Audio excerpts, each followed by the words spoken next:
Kabanata 71, Alchemy Furnace. Kinuha ni Yang Yiyu ang Alchemy Furnace mula sa silid ng Daoist na parang isang kayamanan.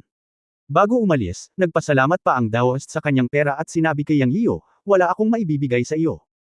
Gagamitin ko ang aking half-baked skills para tingnan ka. Ang iyong mukha ay parang isang lumulutang na dragon, ngunit may bahagyang madilim na kulay sa lilang hangin sa pagitan ng iyong mga kilay. Mag-ingat sa dugo sa malapit na hinaharap."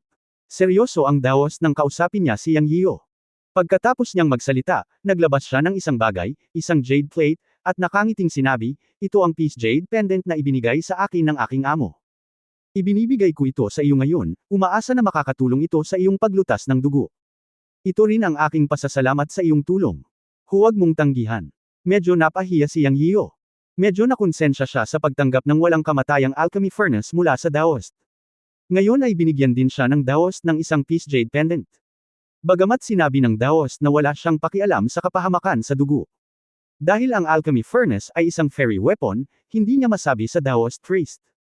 Sa wakas ay tumanggi si Yang Yiyan ngunit tinanggap ang jade pendant ng Daoist priest ng may kaba. Masama ang pakiramdam niya. Bilang kapalit, tahimik siyang nag-iwan ng bakas ng totoong enerhiya sa katawan ng Daoist priest. Naniniwala si Yang Yiyan na sa isang bakas ng tunay na enerhiya, ang pisikal na kondisyon ng Daoist na pari ay lubos na magbabago.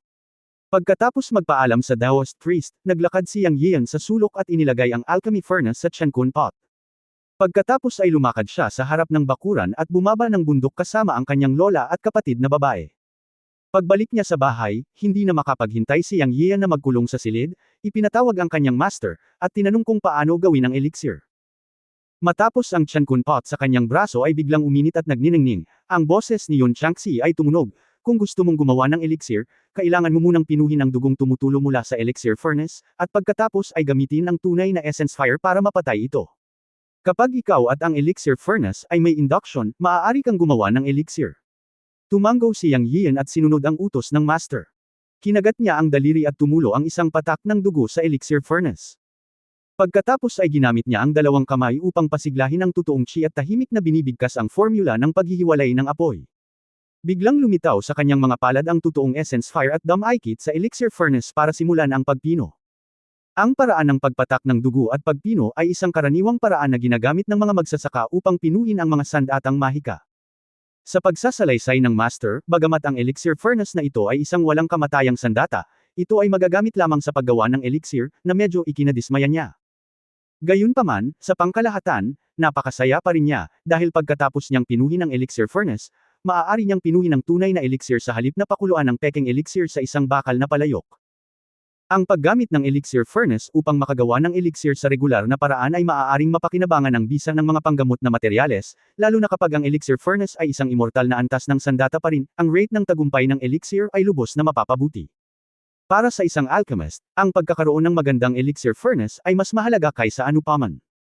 Kahit na si Yang Yiyan ay hindi isang alchemist, mayroon siyang mahusay na master. Maaari pa rin niyang pinuhin ang ilang mababang antas na elixir. Sa Earth, kahit na ang mababang antas na elixir ay kasing halaga ng mga immortal na elixir. Ang mga peking anti-aging na table task na ginawa niyang casual ay maaaring magdulot sa kanya ng malaking kita. Mahirap isipin kung ano ang magiging epekto ng mga tunay na anti-aging na table task at kung magkano ang pera na maibebenta ng mga ito. Sa pag-iisip tungkol sa mga bagay na ito, labis na nasasabik si Yang Yiyan. Habang ang totoong essence fire sa kanyang kamay ay patuloy na nagpapainit sa alchemy furnace, ang patak ng dugo sa mga mata ni Yang Yiyan ay unti-unting nagbago, nagniningning na may pulang ilaw, at hindi nagtagal ay sumanib sa alchemy furnace. Pagkatapos ay lumitaw ang isang mahiwagang eksena sa paningin ni Yang Yiyan. Naramdaman na lamang niya ang pagkabigla sa kanyang mga kamay, na siyang vibration ng alchemy furnace, at may mapurol na dagandong sa kanyang isipan. Sa sumunod na sandali, nakaramdam siya ng koneksyon sa alchemy furnace. Ito ay isang kakaiba at hindi maipaliwanag na pakiramdam. Sa isang iglap, ang buong sitwasyon sa loob ng alchemy furnace ay lumitaw sa kanyang isipan. At ang kanyang isip ay namamaga at masakit. Isang mensahe mula sa alchemy furnace ang lumitaw sa kanyang isipan. Ang Supreme Alchemy Furnace, nililinaw ang lahat ng bagay, lumilikha ng mundo, at nakakamit ang immortalidad. Ito ang impormasyon mula sa Pagan. Noon lang nalaman ni Yang Yiyu na ang pangalan ng Pagan na ito ay ang Supreme Alchemy Furnace, at ito ay napakadomin. Tinawag itong Supreme Alchemy Furnace, na makapagpapadalisay sa lahat ng bagay, sakupin ang paglikha ng langit at lupa, at makamit ang immortalidad.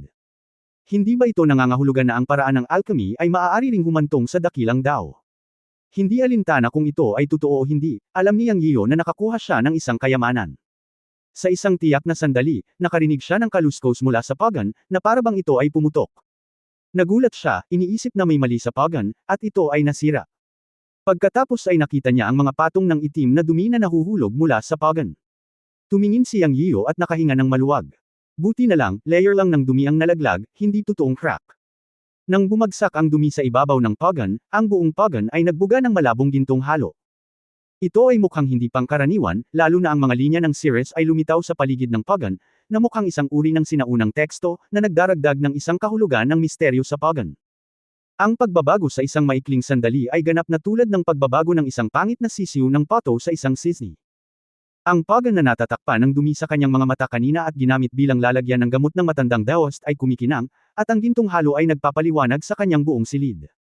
Pagkatapos ay natapos ni Yang Yiyan ang kanyang pagsasanay at tumingin sa kumikinang na Taishan furnace sa kanyang harapan ng may maningning na mga mata. Sa sandaling ito, malinaw niyang naramdaman ang malinaw na koneksyon sa pagitan niya at ng Taishan furnace. Ang buong pagan ay natatakpan din ng mga rune, na tila isang uri ng sinaunang pagbuo ng pagpapala. Anyway, kitang-kita niya ang lahat sa loob. Siya. Naunawaan din ang mga benepisyo ng walang kamatayang kasangkapan. Pagkatapos ng sakripisyo, nakikita niya ang lahat sa loob ng hurno, at mas nakontrol niya ang apoy ng pagdadalisay ng espiritual na gamot, kaya ang posibilidad na gumawa ng tableta ay lubhang nadagdagan. Bilang karagdagan, si Yang Yiyan ay nakagawa ng isang malaking pagtuklas, iyon ay, kapag hinihimok ang tunay na diwan na umalis sa apoy, ang hurno ay talagang sumisipsip ng espiritual na enerhiya ng langit at lupa. Isa lang itong function na lumalaban sa langit. Ang alchemy furnace ay maaaring sumipsip ng espiritual na enerhiya ng langit at lupa sa sarili nitong, na walang alinlangan na mapabuti ang kalidad ng elixir at magpapataas ng sigla ng elixir. Ito ay talagang isang bihirang function. Ngayon tinitingnan ng mga pattern sa loob at labas ng alchemy furnace, medyo naintindihan ni Yang Yiyo. Ang mga pattern na ito ay dapat na isang uri ng array rune na sumisipsip ng espiritual na enerhiya ng langit at lupa.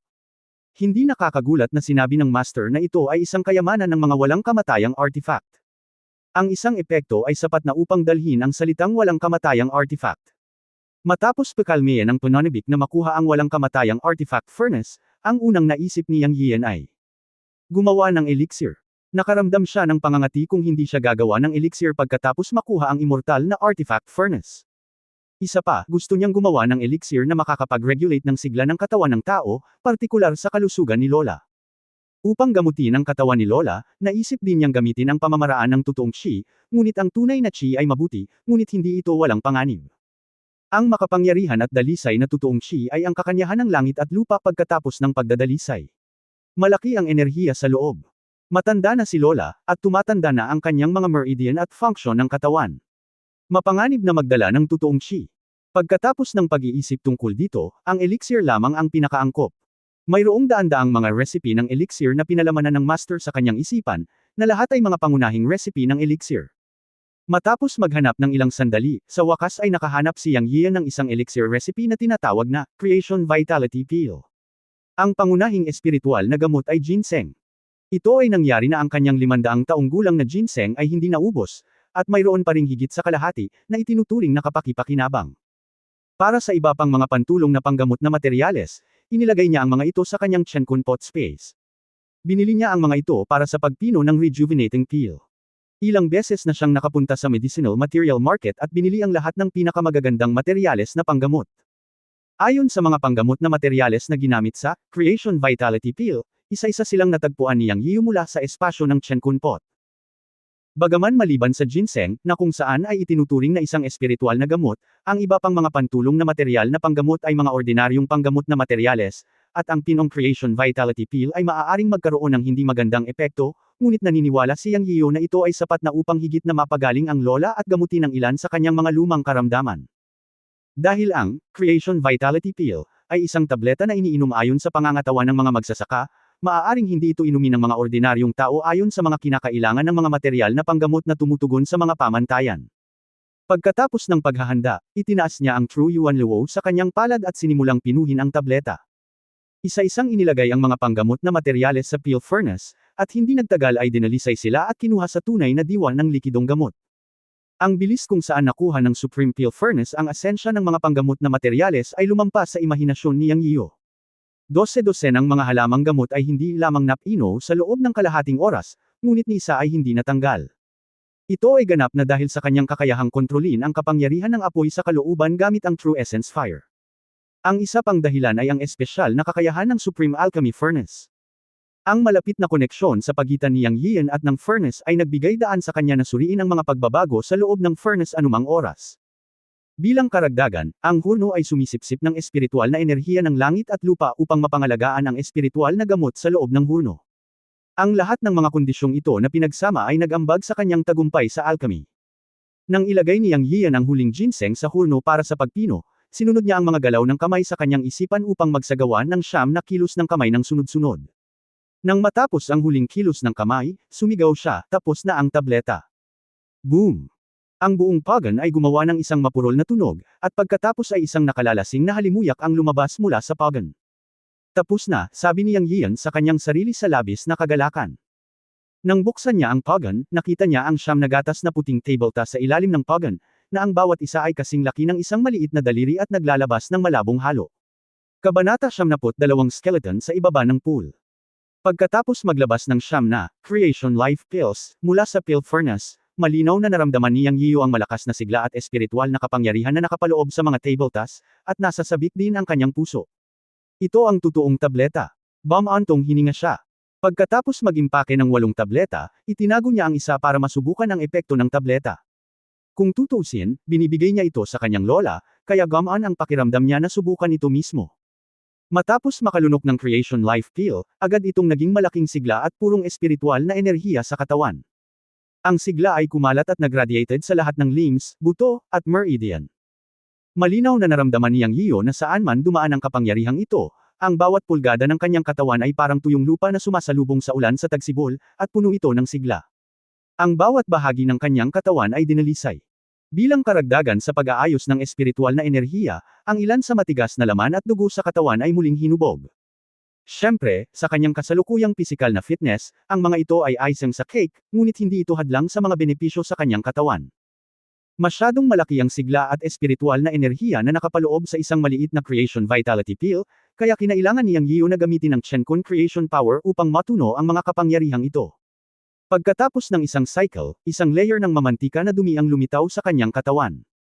Alam niya na ito ay dahil ang kapangyarihan ng tableta ay nagpainit sa kanyang katawan. Ang kanyang katawan ay umabot na ngayon sa isang bagong antas. Ang antas ng paglilinang sa ikalawang antas ng yugto ng pagdalisay ng Qi ay tumaas din ng malaki, at ngayon ito ay halos nasa gitnang antas ng ikalawang antas ng yugto ng pagdalisay ng Qi. Isang Creation Vitality Pill ang nagpalundag sa kanyang buong katawan. Ito ay ganap na nagpakita ng halaga ng isang tunay na tableta. Personal na naranasan ni Yang Yiyo ang epekto ng Creation Vitality Pill. Nadama niya na ang isang tableta ay dapat nahatiin sa 3 beses para inumin ni Lola, kung hindi kakayanin ng kanyang katawan ng malakas na sigla at espiritual na enerhiya. Hanggat umiinom si Lola ng kumpletong Creation Vitality Pill, naniniwala siyang tiyak na mapapabuti nito ang mga dati niyang problema at magpapababa sa kanya ng 5 o 6 na taon. Si Yang Yiyo ay lubos na nasisiyahan sa epekto ng Creation Vitality Pill. Pagkatayo niya, ngumuso siya sa ilong at mapait na ngumiti. Sa tuwing pinapagalitan niya ang kanyang katawan, isang patong ng mga dumi ang ilalabas sa kanyang katawan. Maasim ang amoy na maging siya ay nagtakip ng ilong at lumabas ng silid upang humanap ng lugar na mapupuksa ang dumi sa kanyang katawan. Pagkalabas niya, naamoy na ito ng kapatid niyang babae na nakaupo sa labas at namimitas ng gulay at naiinis na sinabi, "Hoy, kuya, nahulog ka ba sa inidoro o tumae sa pantalon mo? Ang baho mo." Pinisil ni Yang Shanshan ang kanyang ilong dahil sa disgusto. Nang marinig ang mga salita ng kanyang kapatid, halos matamba si Yang Yiyan. Awkward niyang sinabi, hindi, pupunta muna ako sa ilog para maghilamos." Pagkasabi nun ay tumakbo na siya palabas ng bakuran. "Bumalik ka ng maaga para sa hapunan." Nakangiting boses ni ate ang nanggaling sa likuran. "Naiintindihan ko. Matatagpuan ang Xiangyang Village sa malalim na kabundukan, at ang pinakakulang dito ay tubig." Alam ni Yang Yiyan na mayroong isang maliit na lambak 1 milya sa hilaga ng nayon. Ang mga batis ng bundok na nagsalubong mula sa mga taluktok sa magkabilang panig ay nagtagpo sa liko ng lambak, na bumubuo ng isang napakalalim na pool ng bukal sa bundok. Noong bata pa siya, madalas silang pumunta ni Liu Ziki sa lugar na iyon para maligo at lumangoy. Natuto rin siyang lumangoy sa spring pool na iyon sa bundok. Ang panahon noong Hulyo ay mainit, at sa katunayan, ang lahat ng mga bata sa nayon ay pupunta doon upang lumangoy. Maaliwalas at malamig ang bukal sa bundok, at ang lugar ay nakanlong sa hangin, kaya magandang paliguan. Nagkaroon ng alingaungaw sa mga nakatatandang henerasyon sa nayon na ang pool spring ng bundok ay napakalalim na hindi mo makita ang ilalim. Sa katunayan, ito ay humantong sa East China Sea at isang bukal na konektado sa Dragon Palace sa East China Sea. Ang Xiangyang Village ay kung saan nagtatagpo ang tatlong probinsya. Ito ay konektado sa mga labi ng Qinling Mountain sa silangan at ang mga labi ng Kunlun Mountain sa kanluran. May mga templo at Daoist na templo sa bawat tuktok ng bundok. Kahit na wala sila ngayon, narinig ko na nag-e-exist sila noon. Meron. Maraming alamat ng mga alamat at kwento. Ang lambak na pool na pinuntahan ni Yang Yian ngayon ay may dalawang pangalan, ang isa ay ang East China Sea Pool at ang isa ay ang Fairy Pool. Ang nakatatandang henerasyon ay nagkwento na ang isang diwata ay bumaba sa pool spring ng bundok upang maligo, kaya tinawag ang pangalan. Sa madaling salita, napaka-magical ng pool na ito. Ang tubig sa bundok ay malamig sa tag-araw, ngunit mainit tulad ng mga mainit na bukal sa taglamig. Hindi ito nagyayelo. Ito ay isang natural na paliguan at walang mga insidente ng pagkalunod. Sinasabi ng buong nayon na espiritual ang pool dahil dito naliligo ang mga diwata. Dumating si Yang Yiu sa loob ng mahigit 10 minuto. Nakatayo sa tabi ng pool at nakatingin sa berdeng bundok na bukal ng tubig, hindi niya maiwasang mapangiti ng bahagya, iniisip ang eksenang hinubad nila ni Liu Ziki at ng isang grupo ng magkakaibigan ang kanilang mga damit at umihi noong bata pa sila. Sa isang kisap mata, nawala ang pagkabata. Nakatayo sa isang pamilyar na lugar, iniisip ang mga masasayang bagay sa pagkabata, mayroon din itong sariling alindog. Ang buong pool ng Spring ay hindi malaki o maliit, na may diameter na higit sa 20 metro, na sapat para sa paglangoy dito. Ito. Malapit nang magtakip silim, at naisip ni Yang Yiu na walang darating, kaya paimpol niyang hinubad ang kanyang mga damit at bumulusok sa pool na may halong pagtatampo. Ang malamig na tubig sa bukal ng bundok ay nasa kanyang katawan, na hindi maipaliwanag na komportable. Matapos lumangoy dito ng ilang sandali at hugasan ang dumi sa kanyang katawan, lumangoy si Yang Yiu dito ng ilang laps. Sa isang punto, naramdaman kong may lamambot sa talampakan ko, at parang may lumalangoy sa aking instep. Tumingin ako sa ibaba at nakita kong isa itong yellow croaker na kasing kapal ng braso. Agad akong nagkaroon ng ideya at sumisid sa pond, handang sumisid sa tubig para mahuli ang yellow croaker. Marahil ay dahil sa magandang kalidad ng tubig, isang uri ng isda na naninilaw sa tubig ang pinarami sa lugar ng kanilang nayon. Ang gininto ang kulay ay napakaganda, at ang susi ay ang karne ng dilaw na croaker na ito ay masarap at chewy. May isang alamat tungkol sa yellow croaker. Sinabi ng mga matatanda na nang salakayin ng 8-Nation Alliance ang Forbidden City, tumakas si Sixi sa kanilang county ng Gu. Sinubukan ng mahistrado ng county noong panahong iyon na pasayahin si Sixi at nagpadala ng mga tao sa Xiangyang Village para manghuli ng dilaw na croaker para matikman ni Sixi. Matapos daw itong kainin ni Sixi ay paulit-ulit niya itong pinuri na ang isdang ito ay regalo mula sa langit at hindi ordinaryong produkto kaya pinangalanan niya itong dragonfish. 3 antas umano ang na-promote ng mahistrado ng county dahil sa dragonfish. Ang dragonfish ay naging tanyag sa buong Gu County. Sa kasamaang palad, sa paglipas ng panahon, ang ganitong uri ng dragonfish ay paunti-unti. Noong bata pa si Yang Yiu at ang kanyang mga kaibigan, paminsan-minsan ay nakakahuli sila ng 1 o 2 mula sa ilog. Ilog. Sa mga nagdaang taon, maaari lamang nilang isipin ang tungkol sa pagkain nito. Hindi ko akalain na makakatagpo ako ng ganito kalaki sa fairy pond ngayon. Hindi ito pababayaan ni Yang Yiu kahit anong mangyari. Ngayon siya ay isang magsasaka, at ang kanyang bilis ng paglangoy sa tubig ay hindi mabagal, at maaari niyang pigilin ang kanyang hininga sa loob ng 1 o 2 oras nang walang anumang problema. Sumisid siya sa tubig, tinitigan ang dragonfish na lumalangoy. Emerald green ang buong ilalim ng tubig, at hindi niya alam kung gaano ito kalalim. Gayunpaman, si Yang Yian ay bihasa at matapang, at hindi siya natakot. Gusto niya talagang makita kung gaano kalalim ang buong fairy pond. Mayroon ba talagang pasukan sa East China Sea? Siyempre, akala niya lang. May posibilidad kaya. Ang East China Sea ay nasa timog, at ang kanyang bayan ay nasa hilagang kanluran. Ito ay walang kaugnayan. Kwento lang ang chismis, kaya natural na hindi niya ito seseryosohin. Gayunpaman, hindi niya alam kung may portal sa East China Sea sa ilalim ng tubig, ngunit dapat siyang maniwala na mayroong dragonfish, dahil malalim ang pool at nagtatago ang dragonfish. Ang mga ordinaryong tao ay hindi nang ahas na sumisid ng napakalalim sa pool, at wala silang kakayahang sumisid sa ilalim ng tubig. Ngunit si Yang Yian ay nang ahas at may kakayahang sumisid sa ilalim ng tubig, dahil siya ay isang magsasaka. Tila naramdaman ng Golden Yellow Croaker na hinahabol siya ni Yang Yian sa tubig, at direktang tumakbo sa ilalim ng tubig, nag-iwan ng golden streak sa esmeralda na ilalim ng tubig, at ang bilis ay napakabilis. Buong lakas din itong hinabol ni Yang Yiyo, na sumusunod sa likod ng dragonfish ng 2 metro. Sa bawat oras na siya ay malapit ng maabyutan, ang dragonfish ay nag-iisa ng kanyang buntot at umalis sa malayo, at pagkatapos ay bumagal muli. Galit na galit si Yang Yiyo kaya nagmura siya sa loob, "Espiritu ba ang isda na ito? Pinaglalaroan mo pa ako. Dapat kitang hulihin ngayon at gumawa ng sopas ng isda pagbalik ko." Bigla niyang na-activate ang kanyang panloob na chi, at sa susunod na sandali ay bigla siyang bumangon ng mabilis, na malapitan ang dragonfish sa isang iglap, at isang talampakan na lang ang layo niya para mahuli ito. Gayunpaman, hindi namalayan ni Yang Yiyo na nakadive na siya ng 12 metro pagkatapos ng dragonfish nang hindi niya namamalayan. Kung hindi dahil sa kanyang paglilinang, ang kanyang panloob na lakas at paningin ay higit sa mga ordinaryong tao, hindi siya makakakita ng kahit ano sa ilalim ng tubig sa oras na ito. Mabuti na lang at hindi naapektuhan ang kanyang paningin sa ilalim ng tubig, at nakikita pa rin niya ang dragonfish sa kanyang harapan. Sa isang tiyak na sandali, tumalon si Yang Yiyo at hinawakan ang dragonfish sa isang iglap, hinawakan ito ng mahigpit sa kanyang kamay. Nagbibiro ka ba? Kung siya, isang magsasaka, ay hindi man lang makahuli ng isda, maaari na lang siyang maghanap ng tokwa at magpakamatay.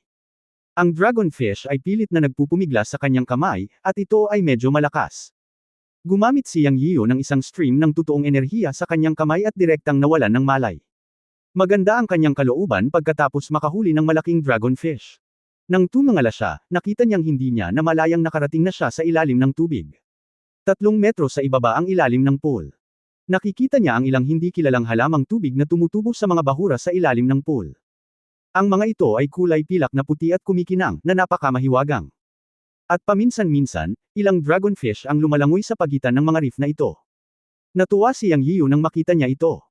Hindi niya inaasahan na napakaraming dragonfish sa ilalim ng tubig. Naisip niya sa kanyang sarili na magkakaroon siya ng magandang oras. Gayunpaman, nang siya ay lumangoy pababa, ang kanyang mga mata ay biglang tumalon at ang kanyang buong katawan ay nanlamig. Dahil sa hindi kalayuan ay may nakita siyang kalansay na napakalaki at hindi mukhang kalansay ng tao. Ang makakita ng kalansay sa ilalim ng malalim na pool ay medyo nakakatakot pa rin. Kabanata 73 ang pinatay na 8 tribulation na dragon. Pagkatapos ng ilang sandali ng pagkabigla, biglang naramdaman ni Yang Yiyo ang isang malakas na pagbabago-bago ng espiritual na kapangyarihan na nagmumula sa balangkas. Ito ay lubhang kaakit-akit sa kanya bilang isang magsasaka. Sa mana na ibinigay ng Panginoon, ang ilang bagay sa bagay na ito ay ipinakilala. Kadalasan, ang mga bagay na may malakas na pagbabago sa espiritual na kapangyarihan ay kumakatawan sa hitsura ng mga kayamanan. Sa bagay, kalansay lang naman iyon, kaya wala siyang dapat ikatakot, kaya pumunta na lang siya para tingnan. Nang lapitan niya, unti-unti niyang natuklasan na ang kalansay na ito ay halos 9 metro ang haba at halos 1 metro ang taas. Sa di kalayuan, parang snake skeleton. Hindi ko alam kung ilang oras na itong umiral sa ilalim ng pool, anyway, kalansay na lang ang natitira.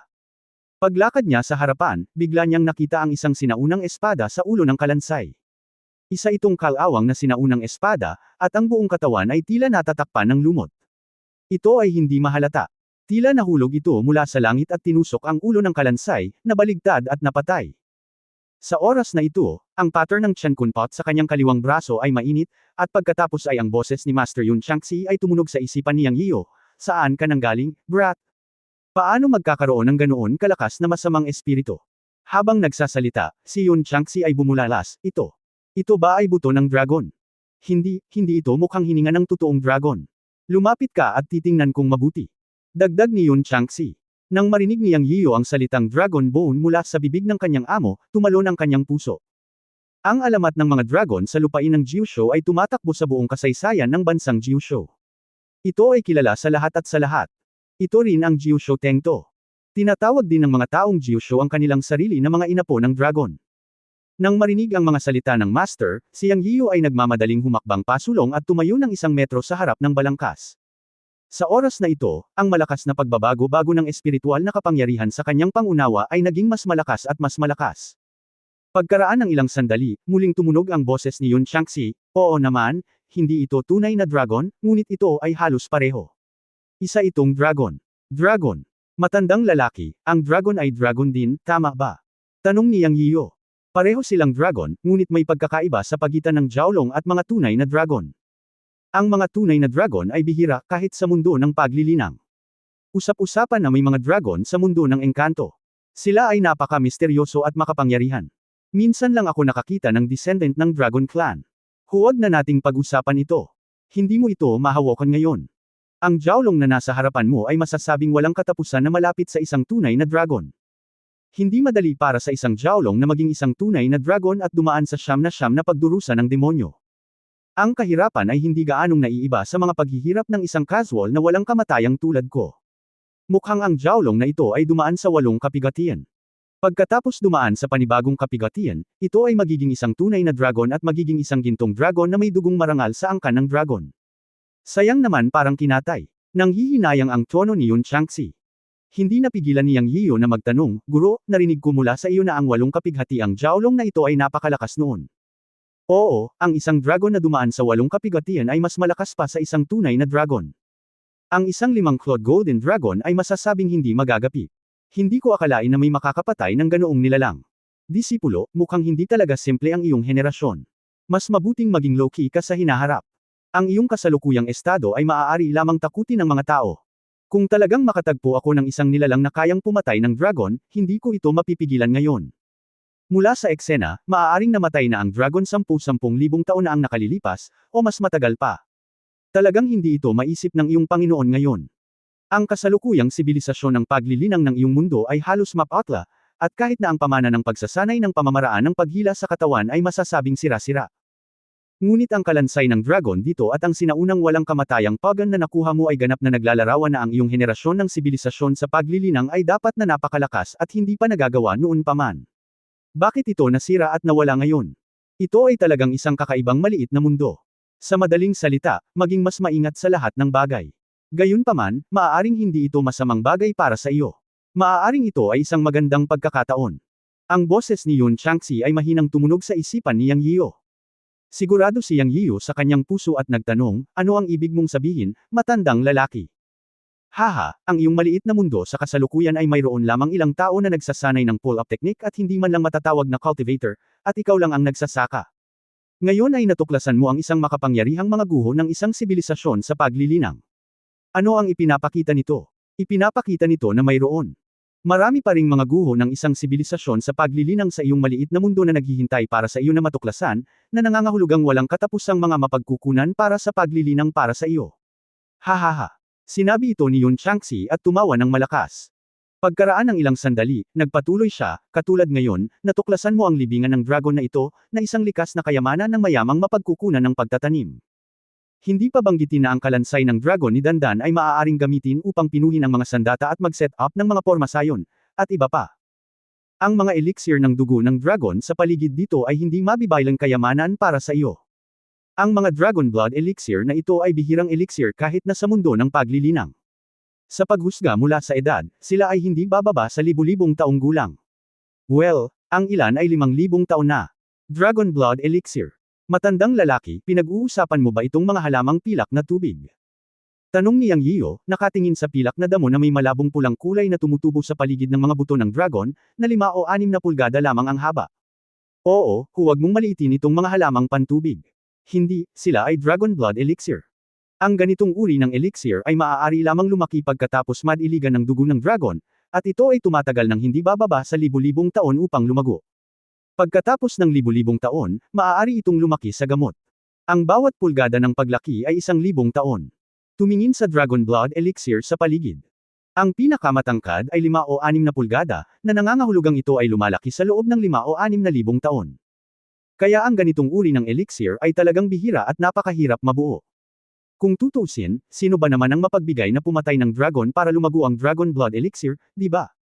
Tungkol sa dragon blood elixir, ang kabilang panig ay tinatawag na 100 changes dragon grass.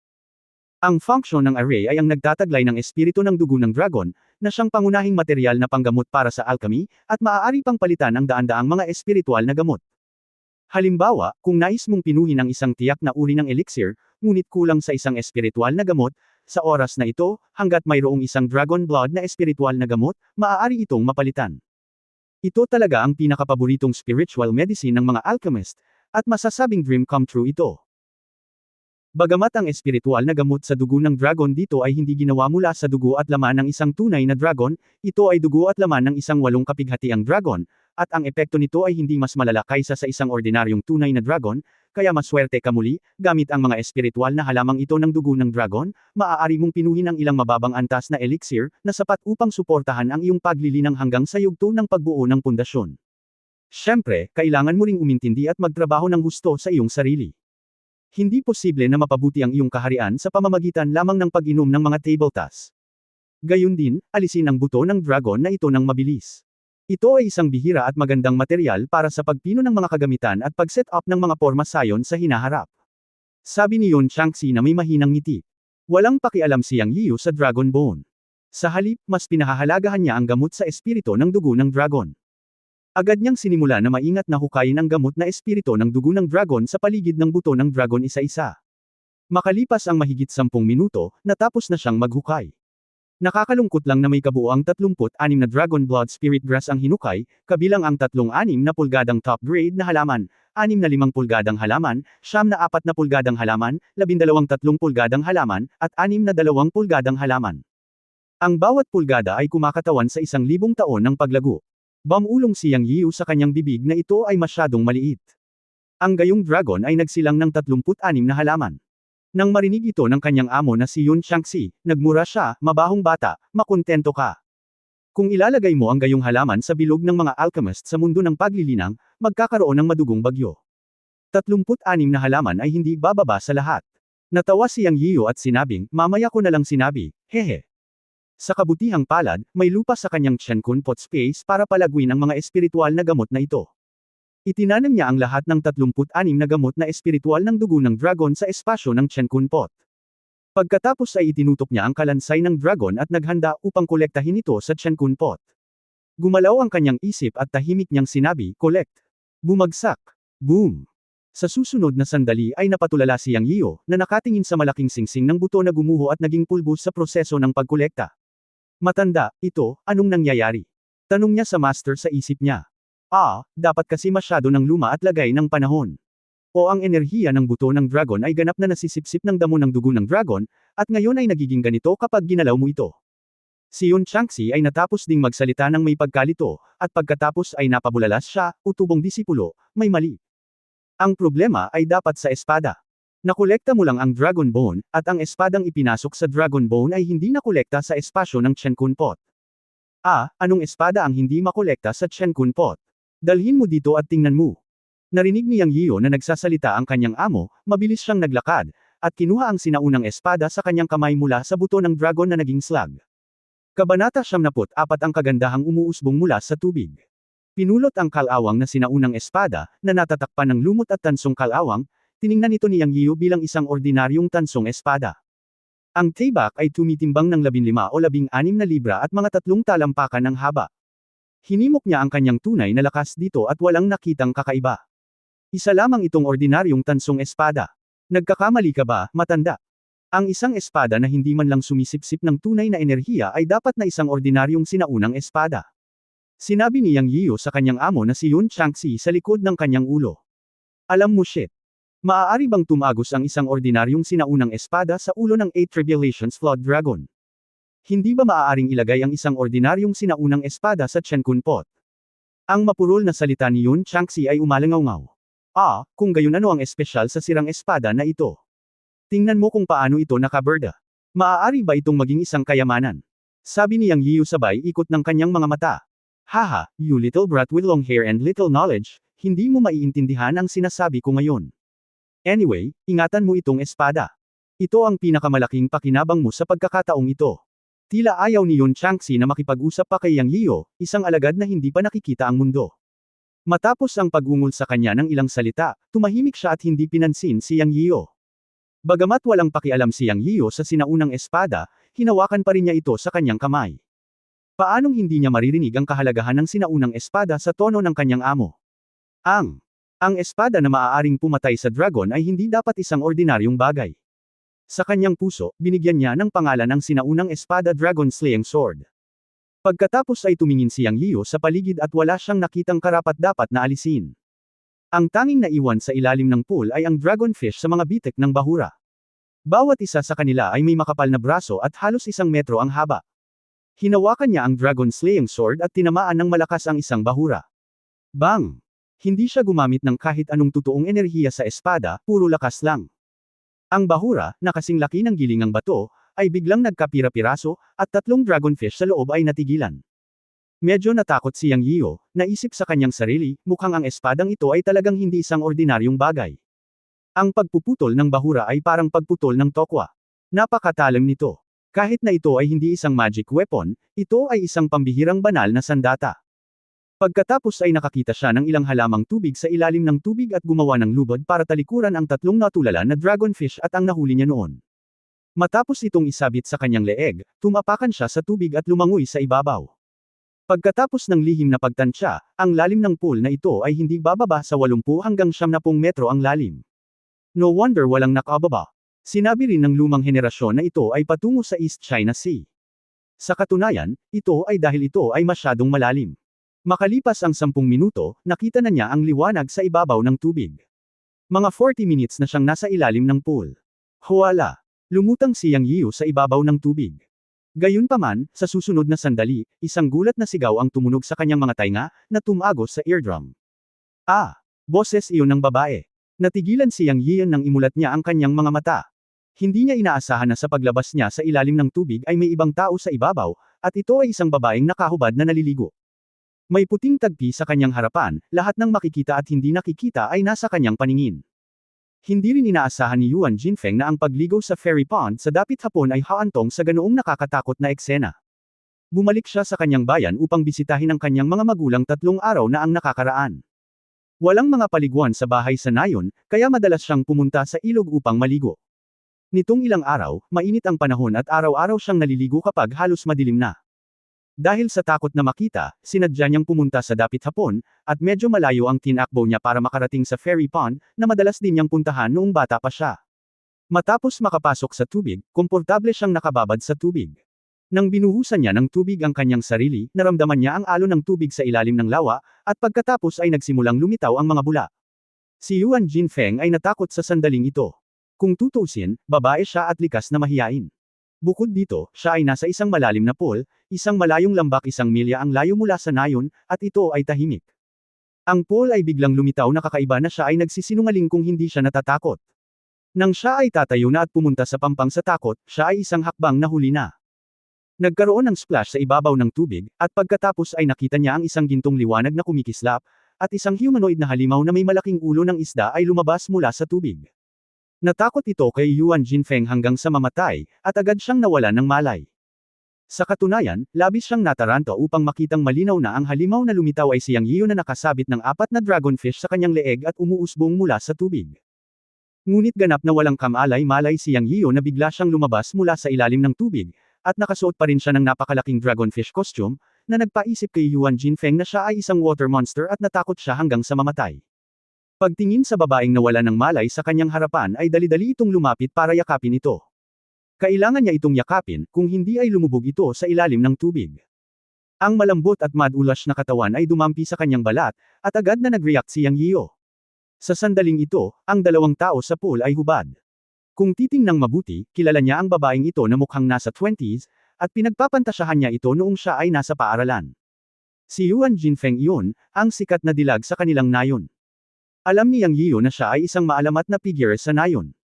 Pagkatapos niyang magpakasal sa isang kalapit na nayon, ang kanyang asawa ay namatay ng hindi inaasahan sa loob ng 10 araw ng kasal. Nagpakasal siya sa edad na 18 at naging isang batang balo. Siya ay itinuturing na isang masamang bituin ng kanyang mga biyenan, na nagsabing pinatay niya ang kanyang asawa at pinalayas siya ng bahay. Pagkatapos si Yuan Jinfeng, dala ang pangalan ng balo na masamang bituin, ay pumunta sa timog upang magtrabaho, at walang balita sa loob ng 5 taon pagkatapos niyang umalis. Pagkalipas ng 5 taon, biglang bumalik si Yuan Jinfeng sa kanyang bayan isang araw, ngunit hindi na siya katulad ng dati, at naging babae na siya. Noong taong iyon, nasa high school si Yang Yiyan at summer vacation.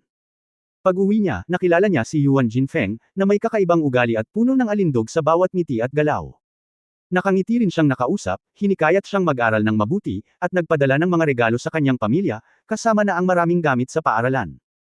Bago umalis, hinawakan niya ang kamay ng kanyang lola at nag-iwan ng 1,000 yuan, na sinasabi na bilang isang nakatatandang kapatid na babae, hinikayat niya ito at ang kanyang kapatid na babae na mag-aral, at huwag maging katulad niya, na hindi gaanong nagbasa at labis na nagdusa sa labas. Noong taong iyon din ang pamilya ni Yuan Jinfeng ang naging unang pamilyang nagtayo ng nag-iisang dalawang palapag na gusali sa nayon.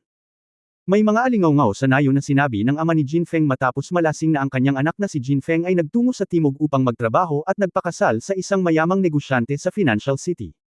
Sa kasamaang palad, siya ay matanda na rin. Namatay ang dalawa wala pang kalahating taon matapos silang magkasama, kaya nagmana si Yuan Jinfeng ng malaking halaga ng ari-arian mula sa mayamang negosyante sa Financial City.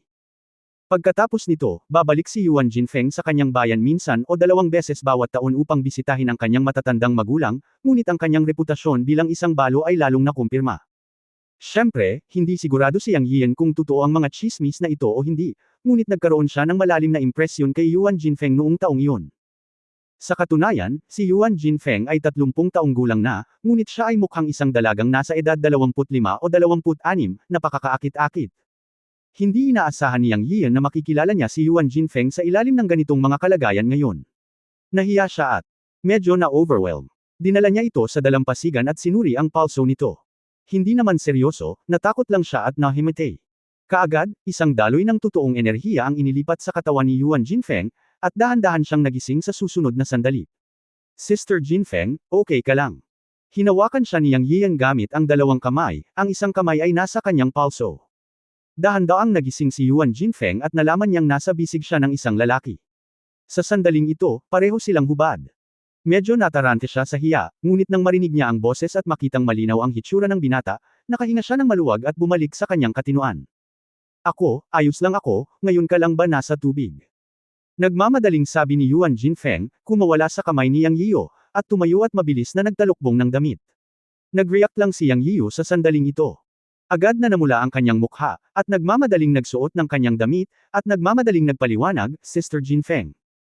Oo, pasensya na, pumunta ako sa pond para manghuli ng dragonfish noon, at hindi ko alam na dumating ka para maligo.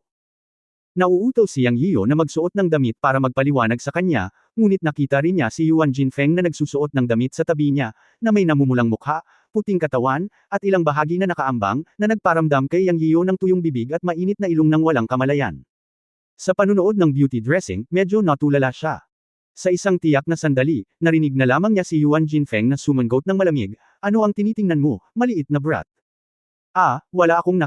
Wala akong nakita, nilingan ni Yang Yiyo ang kanyang ulo at tinakpan ang kanyang ilong nang namumula ang mukha.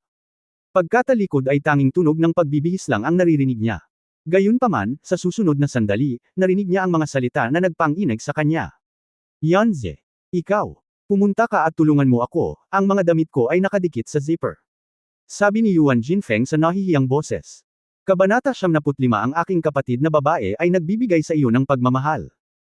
Lumingon si Yang Yiyo at nakitang nakasuot si Yuan Jinfeng ng damit na may zipper sa likod, ngunit naipit niya ang kanyang damit sa zipper at hindi niya ito maitaas dahil hindi niya ito maabot mula sa likuran.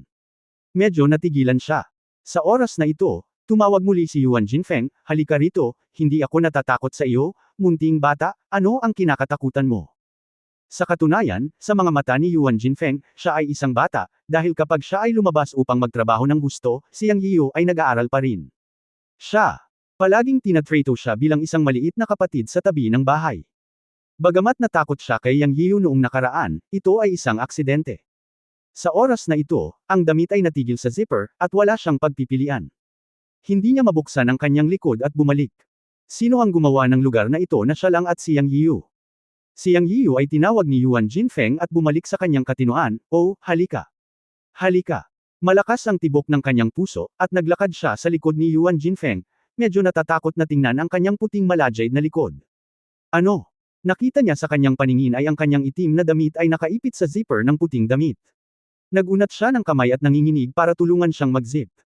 Gayunpaman, hindi niya alam kung dahil sa nerbiyos na nanginginig ang kanyang mga kamay o dahil hindi naglakas loob na tingnan ni Yang Yiyo ang likod ni Yuan Jinfeng, hinailan niya ito ng ilang beses ngunit hindi ito gumagalaw. Medyo naging balisa siya. Malinaw na naramdaman ni Yang Yiyo na nanginginig si Yuan Jinfeng nang dumampi ang kamay nito sa balat niya, at hindi siya naglakas loob na tumingin sa kanya. Sa susunod na sandali, nagpapuwersa siya gamit ang kanyang mga kamay, at nagkaroon lamang ng isang putok. Pinunit talaga ni Yang Yiyo ang zipper ni Yuan Jinfeng, at pagkatapos ay gumamit siya ng sobrang lakas, hinayla siya pababa, at nabangga siya nito. Pareho silang bumagsak sa lupa. Ginawa ito ni Yang Yiyo nang hindi sinasadya, palihim na sinusumpa ang sarili dahil sa pagiging sobrang tanga.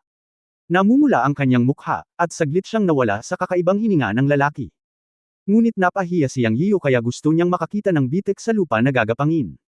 Sa pagkakataong ito ay hindi na niya maipaliwanag ng malinaw. Hindi niya talaga sinasadya. Sa pagmamadali, niluwagan niya ang kanyang mga kamay at ginalaw ang kanyang katawan, at si Yuan Jinfeng, na nakadiin sa kanya, ay gamulong sa gilid. Sa pagkakataong ito, magkaharap at magkalapit silang dalawa. Ang mahinang amoy ng pabango na nagmumula kay Yuan Jinfeng ay pumasok sa kanyang ilong. Sa pagtingin sa namumula na si Yuan Jinfeng, sinabi niya, "Sister Jinfeng. Napakaganda mo." Matagal nang walang narinig si Yuan Jinfeng na pumupuri sa kanya ng ganito. Isang matamis na pakiramdam ang bumangon sa kanyang puso, at siya ay umungol na may pamumula ng mukha. May salitang tinatawag na tuyong kahoy at nagngangalit na apoy, na naglalarawan sa sitwasyon ng dalawa sa kasalukuyan. Medyo natarante si Yuan Jinfeng nang marinig niya ang papuri ni Yang Yiyo. Nakaramdam siya ng pait sa kanyang puso. Ang pagiging pinupuri at hinahabol ng iba ang palaging inaasam niya. Sa kasamaang palad, ang lahat ng ito ay napakalayo para sa kanya. Umiiral ang kemikal na reaksyon ng magkaibang kasarian na umaakit sa isa't isa, ngunit puno ito ng kapaitan sa kanyang puso. Sa pagtingin sa Maislan at kaakit-akit na si Yuan Jinfeng, gustong halikan siya ni Yang Yiyo at halikan. Boom! Matapos halikan ni Yang Yiyo, gamulo ang isip ni Yuan Jinfeng at nawala ng malay. Bigla siyang nakaramdam ng hindi maipaliwanag na seguridad. Mula sa unang pagtutol hanggang sa huli nakawala ng kakayahang tumulong, tumugon. Pagdating sa huling hakbang, biglang nanginig si Yuan Jinfeng at medyo nagising. Ang una niyang reaksyon ay isa siyang malas na bituin na pumatay ng mga lalaki. Parehong masama ang naging ending ng mga lalaking kasama niya. Siya ay isang nagbabantang babae, at ito rin ang sakit sa kanyang puso. Sinabi niya sa kanyang puso na siya ay magiging balo sa buhay na ito, kaya hindi na siya mananakit ng sinuman. Hindi niya kayang saktan si Yang Yian, ang maliit na kapatid sa tabi ng bahay. Wala sa mga lalaking nakausap niya ang may magandang wakas. Hindi kaya ipatuloy niyang sasaktan ang susunod. Sa pag-iisip nito, tumayo si Yuan Jinfeng sa gulat at sinabing, hindi namin kaya. Habang nagsasalita, tumayo siya, nagayos ng damit, at tumakbo palayo. Medyo natulala si Yang Yian. Sa isang iglap, nakita niyang namumula ang mga mata ni Yuan Jinfeng at bumagsak ang mga luha. Akala niya ay napaka-reckless niya ngayon at natakot siya. Lihim niyang sinisi ang sarili, dinampot ang dragonfish sa lupa at hinabol siya. Sister Jinfeng, ako. Gustong magpaliwanag ni Yang Yian at humingi ng paumanhin sa kanya, ngunit naputol ito ni Yuan Jinfeng bago siya matapos magsalita. It's none of your business. Hindi kita makakasama. Malas akong tao. Hindi kita kayang saktan. Dumidilim na. Balik na tayo. Si Yuan Jinfeng ay mukhang malungkot at malungkot. Hindi siya nagsalita at naglakad na nakayuko. Kailan? Narinig ni Yang Yian na siya ay isang malas na tao, naunawaan niya na nagmamalasakit siya sa tsismisan na ang masamang bituin ay magdadala ng malas sa kanyang asawa. Ito ay tunay na feudal na pamahiin lamang. Hindi siya naniwala. Mabilis siyang naglakad at sinabing, Sister Jinfeng, hindi mo kailangang pakialaman ang pagchichismisan ng ibang tao tungkol sa iyo. Sabi nila isa kang malas na tao. Ignorante ang mga taong iyon. Wala talagang ganyan. Hindi mo kailangang isa puso. Hindi ako naniniwala. Natawa si Yuan Jinfeng sa sarili habang naglalakad, naniniwala ako, pero hindi mo alam na 2 beses akong nagpakasal. Ang aking unang asawa ay namatay sa wala pang 10 araw. Nataman siya ng gumugulong na bato hanggang sa mamatay nang pumunta kami sa bundok. Nataman lang namin siya hanggang mamatay. Nang maglaon, nakahanap ako ng isa pa. Nabulunan siya hanggang sa mamatay habang kumakain ng wala pang kalahating taon mamaya. Sabihin mo sa akin, isa ba akong malas na bituin? Paano magkakaroon ng ganoong pagkakataon sa mundo? Noong una, nagagalit din ako sa mga tsismis tungkol sa akin, ngunit pagkatapos ay naisip ko ito at natanto na ang mga ito ay hindi makatwiran. Isa akong malas na bituin. Ang mga lalaking lumalapit sa akin ay walang magandang katapusan. Isa akong malas na babae. Nakatadhana akong maging balo sa buhay na ito. Kaya Yanzi, iwasan mo ang iyong kapatid sa hinaharap, kung hindi, masasaktan ka. Nakita ni Yang Yian na sinisiraan niya ang sarili ng magsalita, ngunit may kislap na sakit sa kanyang mga mata. Isipin mo ito, bilang isang babae, na hindi gustong mahalin at habulin ng mga lalaki, ngunit naniniwala si Yuan Jinfeng sa kapalaran at naniniwala na siya ay isang masamang babae. Ang pagkamatay ng kanyang 2 asawa ay pawang sanhi ng kanya. Nakatingin sa kanyang malungkot na likod, si Yang Yian ay naglalakad na magkatabi sa kanya, nakaramdam ng kaunting awa at pag-aalaga sa kanya. Alam din niya na ang mga bagay na ito ay maaaring nagdala ng isang malaking anino sa kanyang puso, na hamarang sa kanyang panloob na pag-iisip at nagpaisip sa kanya na ang paglapit sa mga lalaki ay nakakapinsala sa mga tao. Sa sandaling ito, sa halip ay nakaramdam si Yang Yiyo ng kawalang paniwala at pagnanais na protektahan ang kawawang babaeng ito. Sinabi niya kay Yuan Jinfeng kasama ang kanyang lalaking chauvinism, Sister Jinfeng, tama na maniwala sa tadhana, ngunit hindi mo ito matatanggap. Minsan kaya ng tao ang kalikasan. Hindi ko akalain na ikaw ay isang masamang babae. Sa kabaligtaran, hindi ka dapat magkaroon ng ideyang ito. Magiging mas maliwanag ang hinaharap. Pagkatapos niyang magsalita, huminto si Yang Yiyo at sinabing, Sister Jinfeng. Kung papayag ka, sana bigyan mo ako ng pagkakataong sirain ang sumpa mo. Nang marinig ang mga salita ni Yang Yiyo, ang puso ni Yuan Jinfeng ay nanginig, at ang kanyang puso, na matagal nang hindi gumagalaw, ay gumalaw. Tumingin siya kay Yang Yiyo at ngumiti, "Uto kapatid, hindi mapipigilan ang kapalaran mo. Ito ay nakatadhana. Paano mo masisira ang sumpa sa iyong kapatid? Tanggap ko na ang kapalaran ko. Salamat sa iyong kabaitan. Makinig sa akin at lumayo sa akin. Nagsisimula pa lang ang buhay mo. May magandang kinabukasan na naghihintay sa iyo." Habang mas narinig ni Yang Yiyo ang kanyang sinabi nito, mas maraming mapaghimagsik na pag-iisip ang nasa kanyang puso. Ito ang competitive instinct ng isang lalaki. Tumingin siya kay Yuan Jinfeng at sinabing, Sister Jinfeng, kung ako ay isang taong isinilang upang lumaban sa langit at lupa, upang labanan ang kapalaran, at sa aking mga mata, ang tadhana ay nakatakdang sirain, bibigyan mo ba ako ng pagkakataon? Narinig ni Yuan Jinfeng ang mga nakakalokong salita ni Yang Yiyo at nakangiting sinabi, maliban kung ikaw ay isang Diyos na makakapagpabago ng kapalaran ng mga tao, sino ang makakapagpabago ng kapalaran? Tiningnan ni Yang Yiyo ang kanyang magandang mukha at seryosong sinabi, kung talagang Diyos ako, bibigyan mo ba ako ng pagkakataong lapitan ka? Ngumiti si Yuan Jinfeng at sinabing, okay, nasa village tayo ngayon. Uuwi ako para magpalit ng damit. Hihilingin kong punitin mo ang zipper para sa akin. Bye! Hindi niya sinagot ang mga salita ni Yang Yiyo. Ngumiti ito sa kanya at umuwi na. Wala na sa iisang kalsada ang dalawang pamilya. Pinanood siya ni Yang Yiyo na umalis at hindi napigil ang sumigaw, Sister Jinfeng, hindi mo pa sinasagot ang tanong ko. Yuan Jinfeng, sino? Umalis na siya, tumalikod kay Yang Yiyo at kumaway, Kuya, kung talagang Diyos ka, itatapon ka ni ate, haha. Napangiti si Yang Yiyo nang marinig ang mga sinabi nito. Kung may mga Diyos sa mundong ito, dapat isa siya sa kanila, o marahil ang tanging Diyos. Ang isang magsasaka ay maaaring lumipad sa kalangitan at magtago sa lupa, at maglakbay sa buong universo. Hindi ba sila mga Diyos sa mata ng mga mortal? Ang mga magsasaka ay palaging lumalaban sa langit, at ang pagsuwi sa kapalaran ay tila karaniwan na. Sa pagtingin kay Yuan Jinfeng na nawawala sa dilim, ngumiti si Yang Yiyo at sinabi sa sarili, ako ay isang munting Diyos ngayon, kaya dapat handa kang itapon ang iyong sarili sa akin. End of this chapter.